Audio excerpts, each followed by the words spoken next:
Today we are at Madam Teo's house. We are helping her to declutter her house and also to paint up the house in preparation for some furniture to come in next week. Fixing some kitchen cabinets for her and some cupboards for her as well.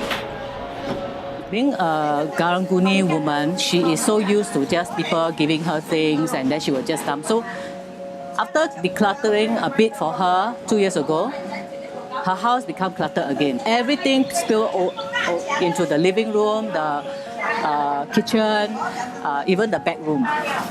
We see basically there is this bondage that she was under, the bondage of afraid of being poor, afraid of not having food to eat, afraid of not having money. All these things was actually just a form of security.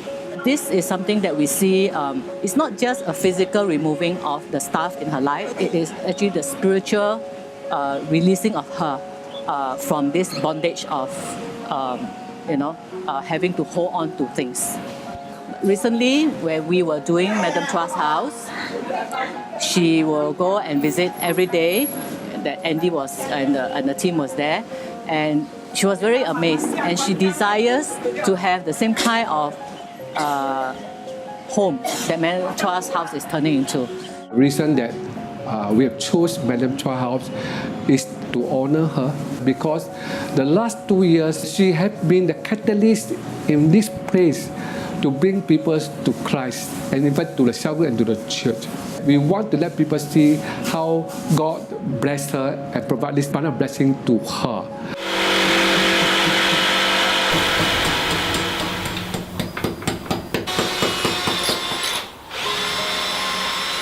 Prepared to improve their home, not just basic and just the necessity, to able to give them a home that can be proud of, and it's really that extensive work that we do here is because we want to have an impact here besides just being called a charity organization, where many of the charities that is around here that have been coming to this 2 block, providing them with basic necessities, basic needs.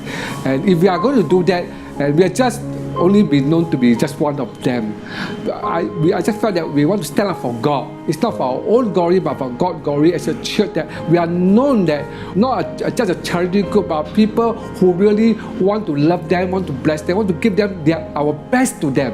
And that's the reason why we provide beyond necessity. We give them things that's really out of their means, that they never imagine that they can own it or even able to purchase it.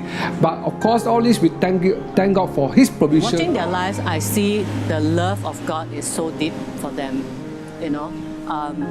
God never lets go of them. God pursues them. He sent so many people actually into their lives, even before CNL came in. And she is always like, to her, I only accept up to that point. Meaning, when other Christians came to visit, she would just accept things from them. But she never go one step further. Right? So we happen to be the privileged one to come in to reap this harvest. And God it's just God's love.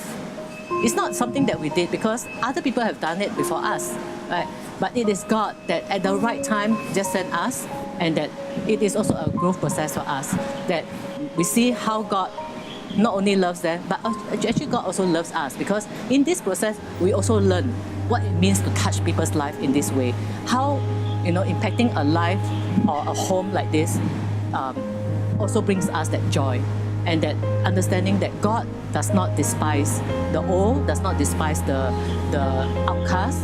But if we can have every home open up for meetings and able to come to pray, worship like what the book of Acts, I believe the kingdom of God will grow. And this is just a model that God given to us. This place is just the first stepping stone, and this will be a model. If by God's blessing, if it's successful, it will bring to the church to all of Singapore, every corner of Singapore. We have this same model, and we are able to have meeting every day, every place in the whole of Singapore.